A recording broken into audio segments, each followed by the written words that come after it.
Hello and welcome to today's episode of Thrive After 45. I'm Denise Drinkwalter, heart whisperer, midlife mirror, and mentor.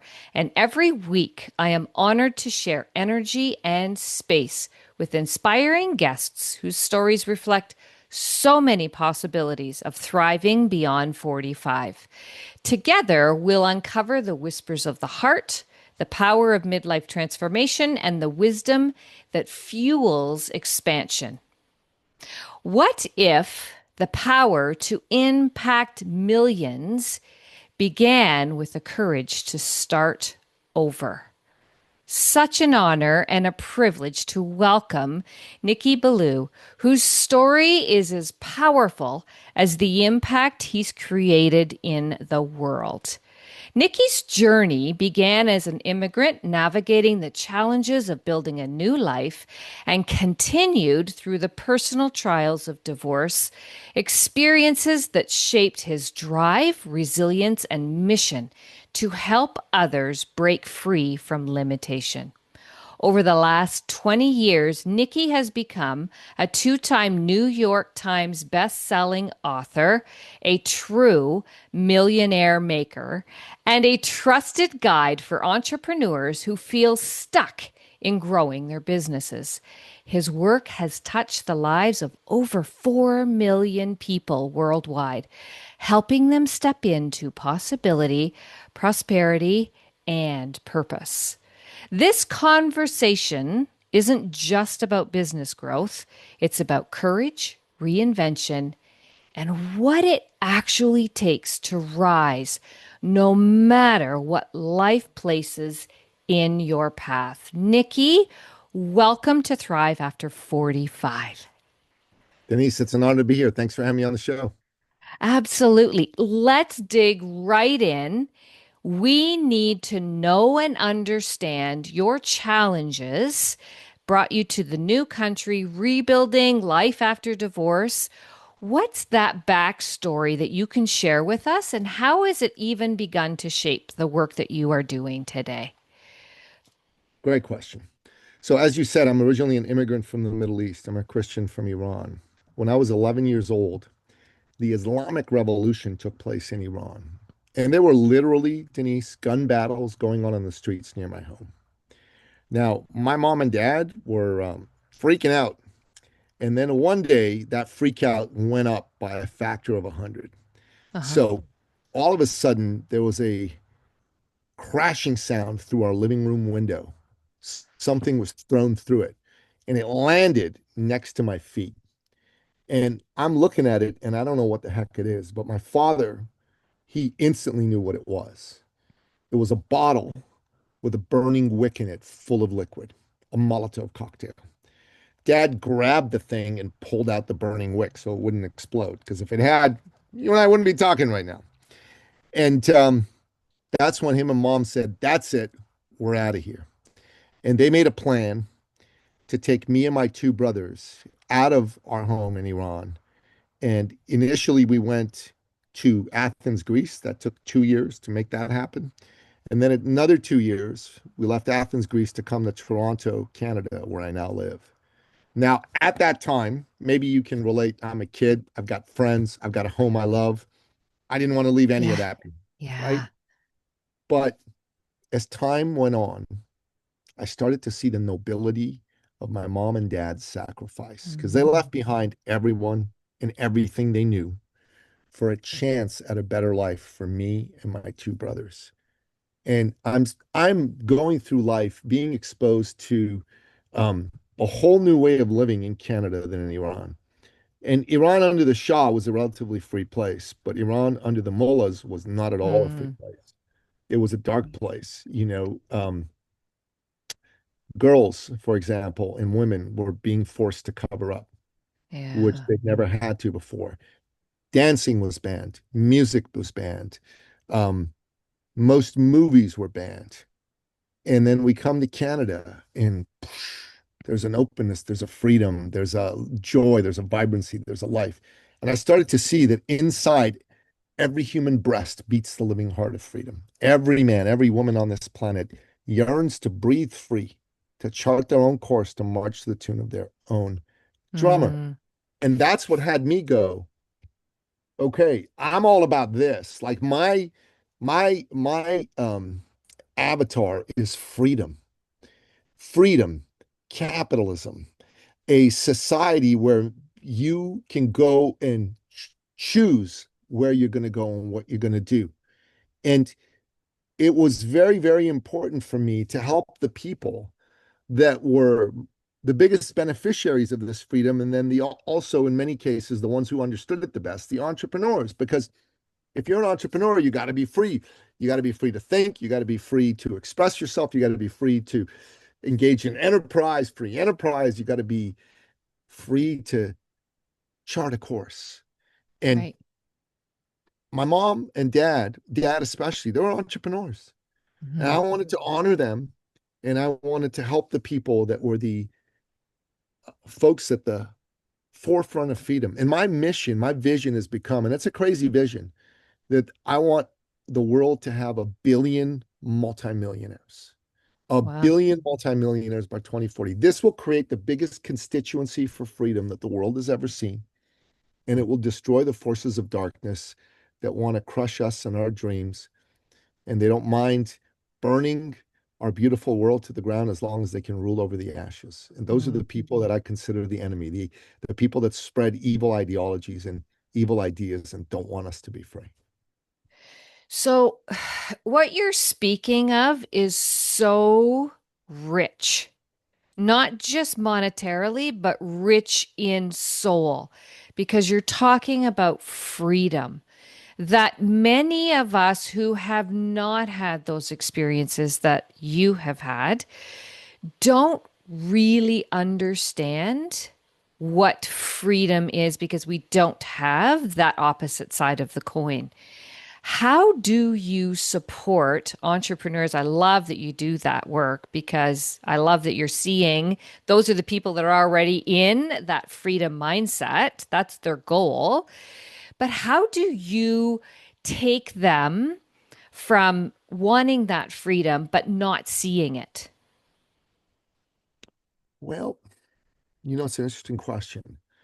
Um, I think that the average entrepreneur wants to be free. That's one of the reasons they're an entrepreneur. They've got this vision that they're going to create a business that's going to give them financial freedom so that they can do wonderful things for their family and wonderful things for the people they love and wonderful things for themselves. And I speak to that because that yearning in everyone's soul is there and it's powerful. Mm, Like if I'm speaking to a client, a lot of our clients are coaches and consultants. right. Here's what here's what I've noticed. Almost all of them have an incredible skill set. Like they can do the thing that they do that helps people really, really well. So whether Right. they're, a mindset coach, a health coach, a relationship coach, a business coach, what have you, they're awesome at that. Right. Where they fall short is their self-belief. Mm, So, and my father used to say this to me. He said, son, every human being on the planet has days where their self-belief wobbles. mhm. Me, you, everybody. And the difference between those whose self-belief recovers and those whose self-belief stays wobbly is that there's someone in the ear of the person whose self-belief recovers saying to them, hey, I see you. Mm, mhm. Hey, I feel you. You are awesome. And I know who you really are. And I believe in you. And maybe those words aren't spoken, but the energy behind those words is conveyed and conveyed powerfully. And so those people, you've probably seen speeches at the Academy Awards or athletes getting into the Hall of Fame or winning a gold medal. And they all tell you, my mentor, my father, my sister, my mother. There's someone there who really believed in them and made them believe in themselves. That little spark of belief they gave them turned into a roaring fire and they were off into the races. So people often ask me, they go, so Nicky, man, tell me your skill set. Like, what are the things you do? And look, I got mad skills. Okay. I'm amazing at showing people how to get on podcasts and turn that into an opportunity to build relationships, get lead sales and clients. I do thought leadership and personal branding. And there may be two, three people on the planet at my level at that. And I show people how to sell from the heart, but sell Right. beautifully at that. I'm incredible at all of that stuff and many, many other things. But there's lots of people who can at least claim they have some or more of those skills, but not one of them can credibly claim what I claim, because what I claim is I'm Napoleon Billou's son, and I see you and I believe in you, and I'm a professional encourager of and believer in people. And most people don't even know that that's a thing, but it's a thing. And trust me, it's not only a thing, it's the thing that has allowed me to be successful in business. I have not spent a ton of money on ads. I mean, I've tried some ads in the past. How I Hmm. got my clients is I help people, I put myself out there, and I vibrate at a certain level that God decides that my vibration is high enough that he sends those people my way. Right. Right. Right. Yeah. Relationships. How does the relationship that you have with yourself impact your relationship with others? So that's a good question. I've had lots of people like my father, my mother, my mentors and coaches and certain teachers believe in me. And that has had me believe in myself. Not in an egotistical, look at me, beat my chest kind of a way, or look at me peacocking with nice clothes and brands and all of that stuff, Yeah. but in a, I know who I am, and Yeah. I'm a rock star. I'm a rock star. And I say this with like no ego. I'm a rock star. People are lucky. People that come across my path are lucky because they get a really, really awesome dude in their corner to help them get to the next level. And Hmm. the overwhelming majority of the people I work with end up believing in themselves more, making a lot more money, and having the faith to go out there and get a lot more done than before they met me. Nice. Nice. So the 4 million people, that's continuing to grow. Yeah. I go on a lot of podcasts. I've I been on love over it. 820 shows in the last 3.5 years as a guest. Hmm. And I speak on a bunch of stages as well. I'm sure you do. And I'm sure what happens is the rooms shift completely They do. when you enter, and that drop of belief. I'm smiling as you're speaking because as an educator, that's the one thing that I never lost sight of. It only takes one person to make a difference in another person's life. That's all it And does. and you never know when that interaction is going to happen.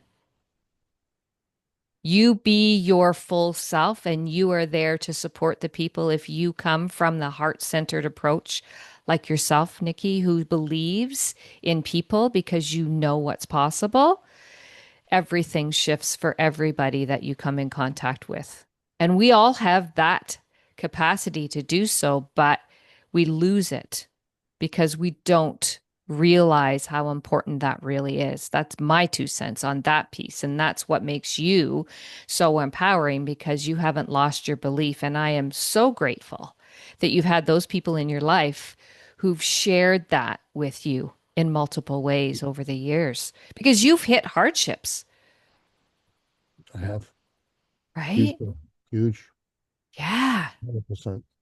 Everybody has, honestly. of I don't think course. there's anybody who doesn't go through some serious adversity. It's the nature of being a human being. Of course. And what happens with that is we get to choose. What are we doing with that information? And thank heavens you've taken it and moved the needle not only for yourself, but see the capacity in those around you and beyond. And know the world is a better place because of it. How do you have such a big vision? Honestly, it's not. 2040.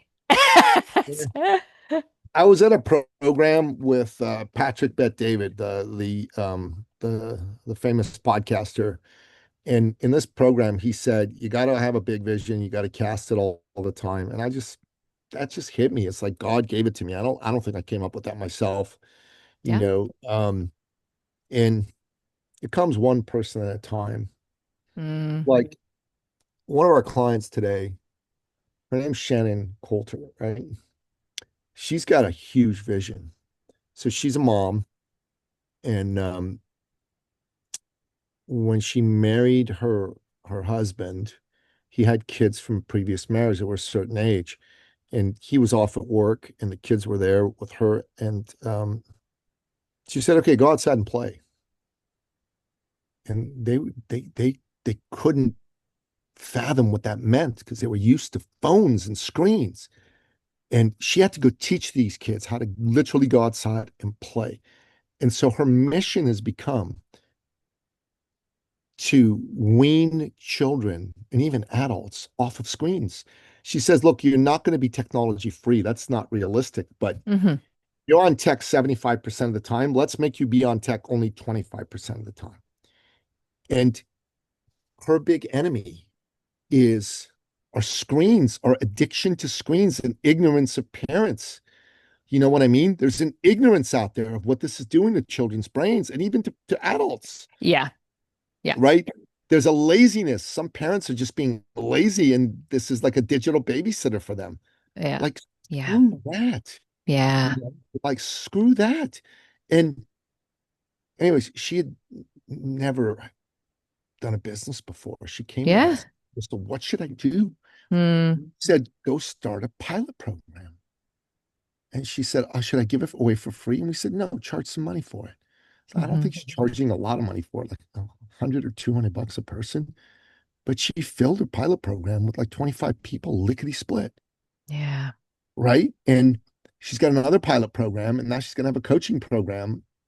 And she just finished her pilot program, and she said there's people there that have reduced their screen time by 3.5 to 5 hours a day, That's amazing.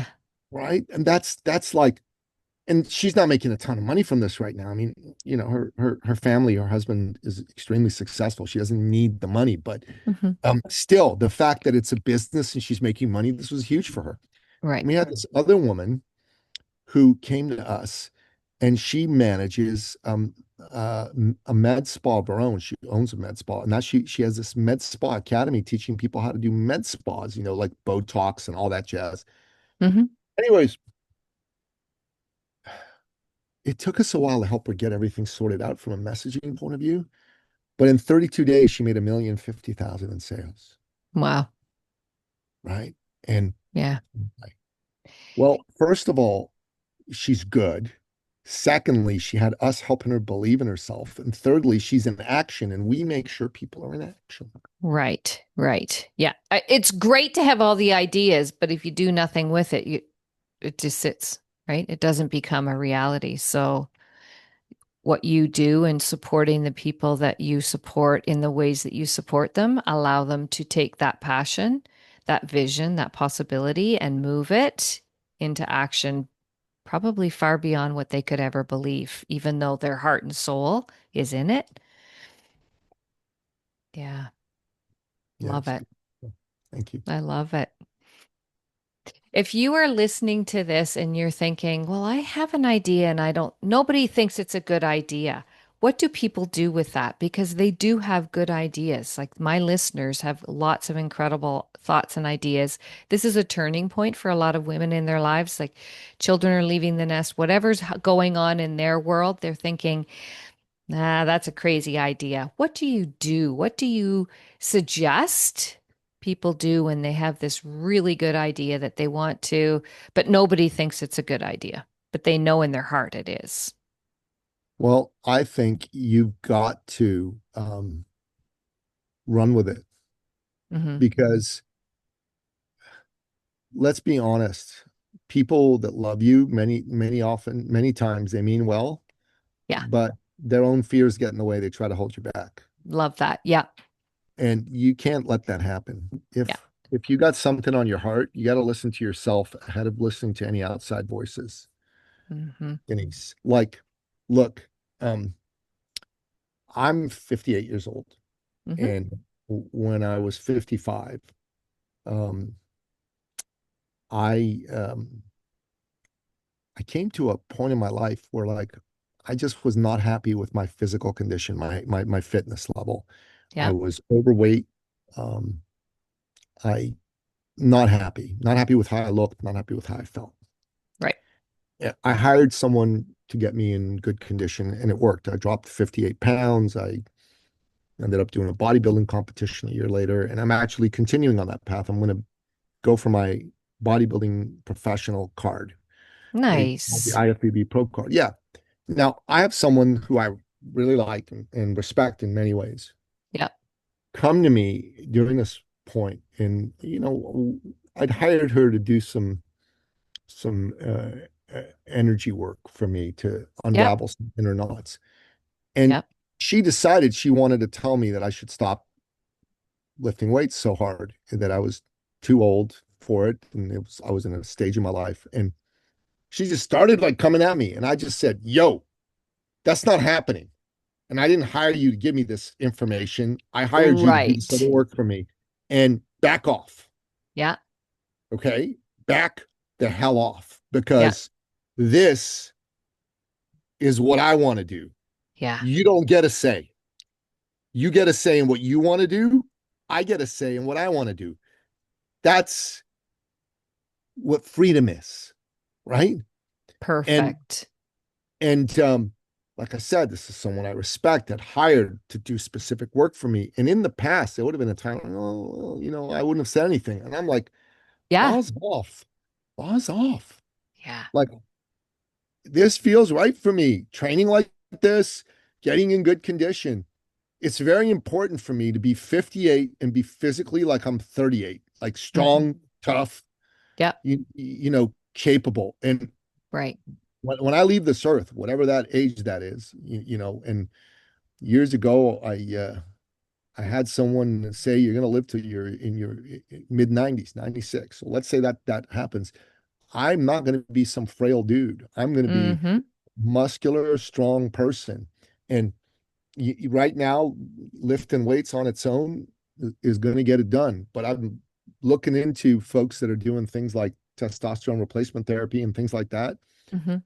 And 100%, if that's what it will take for me to keep my Right. condition, I'll do it. I'll do whatever I Right. got to do. In consistent with remaining healthy. I'm not going to take Of drugs or anything course. stupid like that, but Yeah. absolutely, that's important Yeah. to me. Yeah. And I don't need anybody else's opinion on whether that should be important to me or not. It just is. Yeah. And I recommend that someone listening to this, don't let anybody steal your dream away. Don't let Exactly. anybody steal your damn dream away. You don't want to go through life and then come out of it on one side and go, "Oh my God, I really wanted to do this and I didn't." Yeah. And like growing up, one of my dreams was to be a writer and to like sell millions of copies of my books. And I've written a bunch of books. I haven't sold millions of copies of my books, not even close. Hmm. That's still part of my dream. And I Mm. gotta tell you, I'm gonna at some point put a lot of effort into just that. Right. Now's not the time, but the old days was you get a publisher and hope lightning strikes. Today it's a little different. Right. You learn about how to market and sell, and yeah, I'm good with that. I can write. I've written 11 books. I'll write more. Right. Let's roll. Yeah. There's a couple of things that you said that I think are really important. The key one is that is if you have a dream, if you have a desire, if you have a passion and you share it with whoever and they water it down or whoa, watch out, it's their fear. That's It is. not your passion. Don't It's not. mix the two, right? I Be, love be, what you're sharing specifically about the person you hired, and your story is fantastic because it's a very concrete example of nope, I know what I want. This is going to happen. It doesn't mean tomorrow, but it will be happening. Your book dream of selling millions is still on the table. It hasn't disappeared. It needs to change in terms of when, but it's not disappearing. So yeah, Nikki is doing exactly what this podcast is about. Make sure you do something for you, by you, because of you. and it's in your soul. So tap into that and find people like Nikki who can be in your ear as your believer. He's got you because he knows what's possible. Thank you. Is there anything you would love to share with our listeners as we wrap up today's conversation, Nikki? There's a story that I from time to time share to end podcast guest appearances, and it's a good story. Let me share it with you. Um, Back in God, 2018, it's a while ago. Um, I had been connected and introduced to a very special individual. This woman was the country director for Canada for one of the world's oldest and largest personal development firms. You know, there's a lot of really big, globally renowned personal development firms that have been around since like the 60s and 70s. This was one of them. Yeah. So when I met her, she had um, she had been, like I said, the country director for this firm for Canada, and she had decided she needed help. So she brought a Hmm. fellow on board who was a Canadian fellow who had had some notoriety in personal development in Canada. And he had done the program that she ran and said that it had transformed his life. And so she brought him on board. She thought it would be a good win-win. And for a while it was. Like they did great things. But after about a year, their visions for the future started to diverge. And there's a board of directors involved. And they sided with him and they kicked her out of the company. All right. And kind of like Steve Jobs in the 80s when he brought John Scully on board, if you remember that story, Hmm. right? Hmm. And people go, your company board of directors kicks you out? It totally can happen, right? It's more Sure. common than you think, right? Hmm. So this woman, super wonderful, charismatic, high energy, big heart, she is like bereft for about 18 months. And then she gets connected to me through some mutual friends, acquaintances. Hmm. And I see that I could help her. And so I say, yeah, come to our program. And anyways, she really took to it, and we decided to sign up with us for a year. And we sat down, we helped her figure out her ideal client, we helped her figure out her message, and we helped her have a plan of putting herself out there to get clients. Hmm. And she did really well. In her first month, she did $10,000 in sales, right? And this is in 2018, so spectacular. Yeah. And Yeah. second month, she did more. She did 12,000. And then in her third month, she went up to 18,000. So she's like on a roll. And in her fourth month, though, she just went supernova. She did $62,200. Like, whoa. And I'll tell you why that's germane in a moment. So she's from Ottawa. I'm from Hmm. Toronto, Yep. 5 hour drive.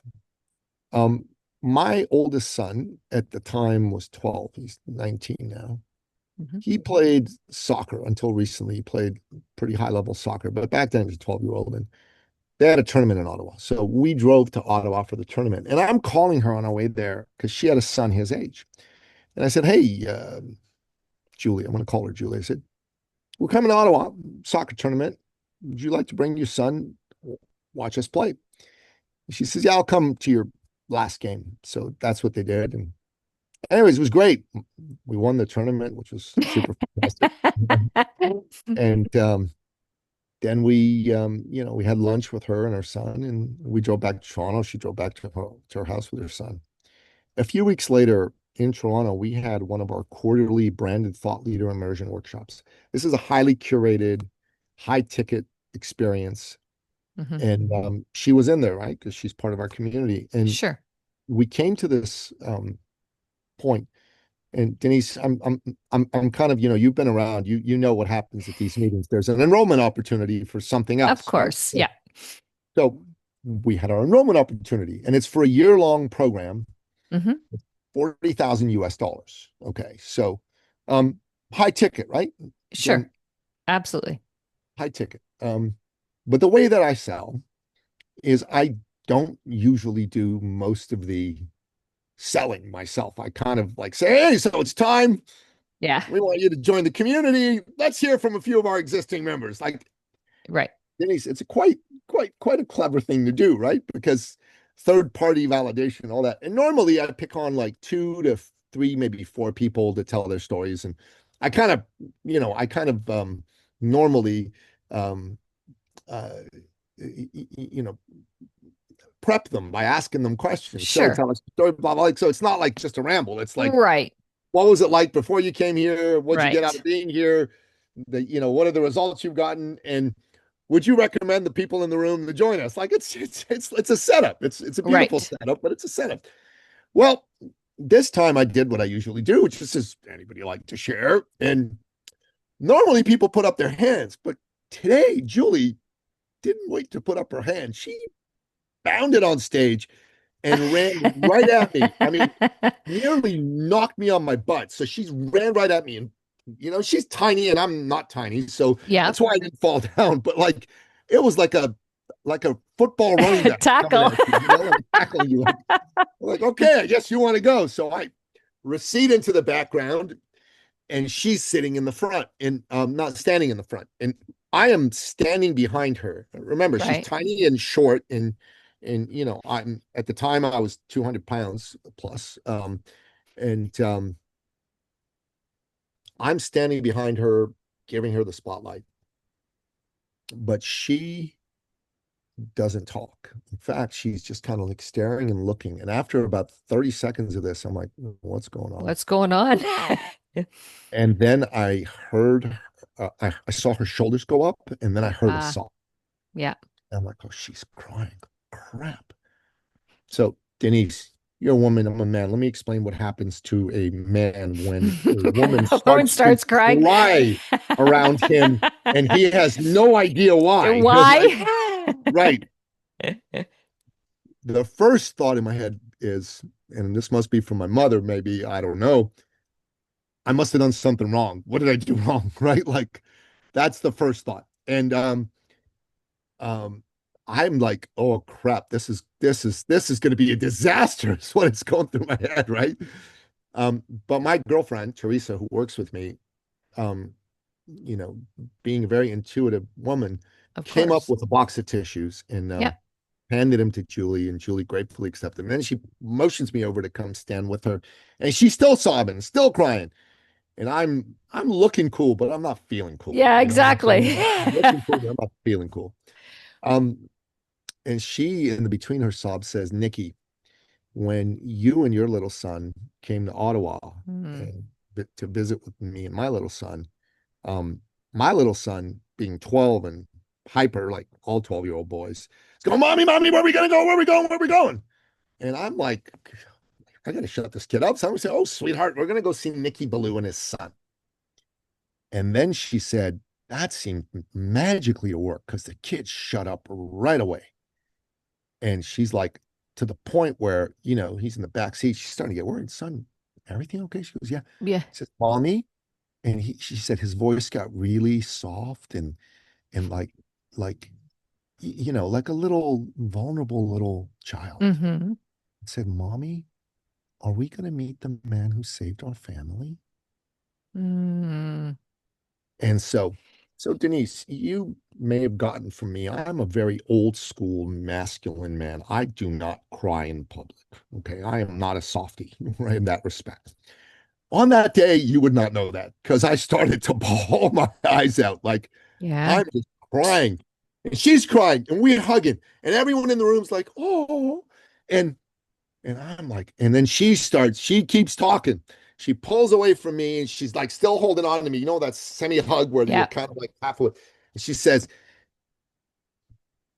Nicky, you didn't know this, but all those months ago when I came to see you, um,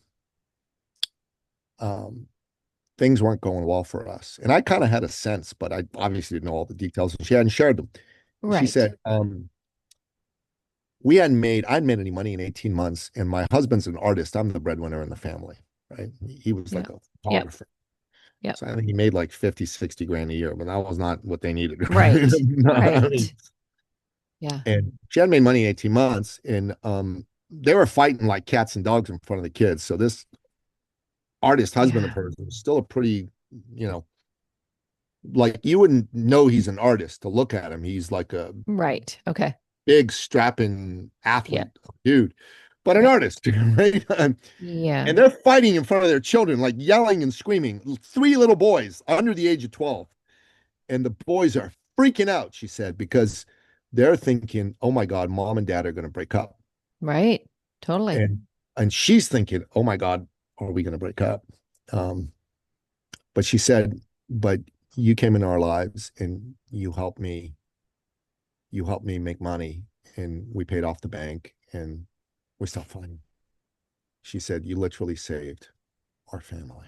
Right. Thank you. Now, we hugged. She stepped off the stage. Now, like I told you, Denise, I normally have two, three, four Of people. course. Yeah. I made an executive decision that Yeah. that was not a good idea today. Yeah. And that was the only person who was going to There it share. is. We're done. You can understand that, right? You can understand why I would make that executive decision in that moment Yeah. because Yeah. following And that would be yeah. impossible. No. Impossible. Like Yeah. it would be counterproductive. So Of um course. so what we did is we handed out I think it was like eight registration forms. So there was eight people in the room that were new Yeah. and prospects for the. Right. So normally, some people are immediately yes and they start signing up. Right. Yep. Some people are immediately a no and they're thank you, but no thank you. And Right. some people are, well, yeah, let's talk, Think right? about it. Yep. Think about it, whatever. Think, not even they're like they're like wrestling with it, and I'm sitting there with them helping. Right. This is the first, last, and only time it went this way that I'm about to share with you. All eight people immediately signed, filled their forms, signed the credit cards on them, and handed them in. All eight.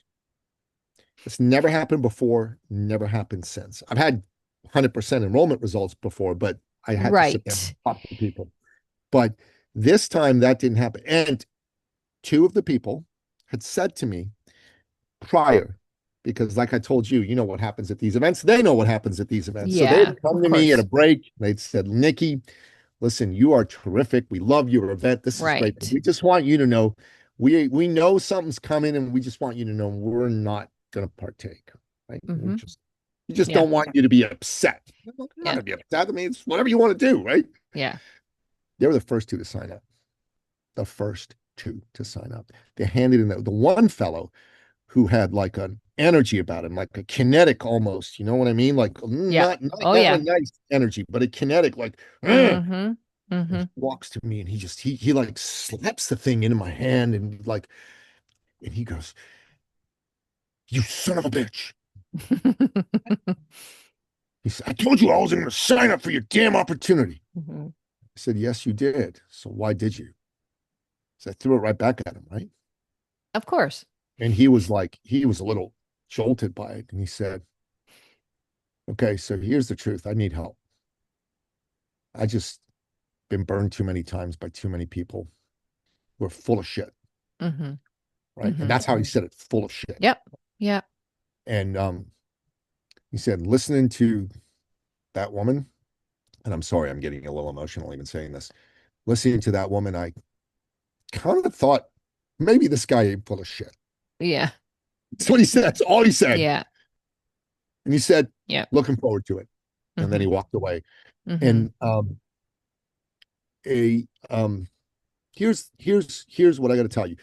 I, I I have this big vision that I told you about, 1 billion multimillionaires, and I Yeah. believe that helps families, strengthens families. I'm a family man. I believe in all that. I believe it's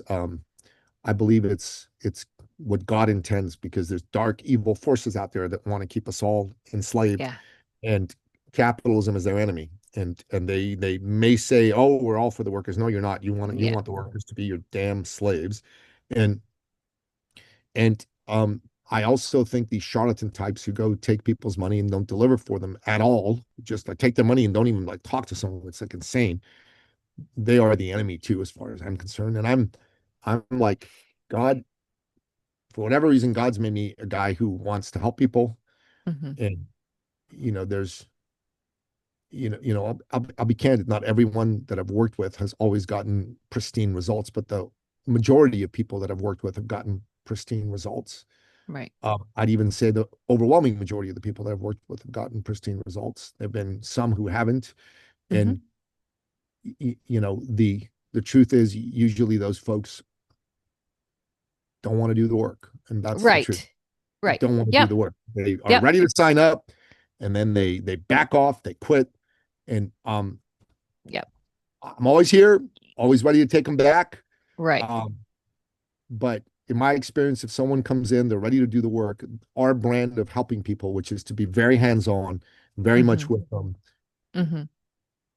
really works. Yeah. That part really, really, really works. And on Right. that day, here's what I got. I got that um, God wants me to help a certain kind of person. And my job is to show up every day and say, here I am, God, send me, Right. use me. Right. Right. Yeah. I think the biggest piece of all of that is exactly who you are at the center and the core. The reason why all of that happened the way it did is because you're about connecting. You're a people person first. And those who are people know it, feel it, love it. End of the day.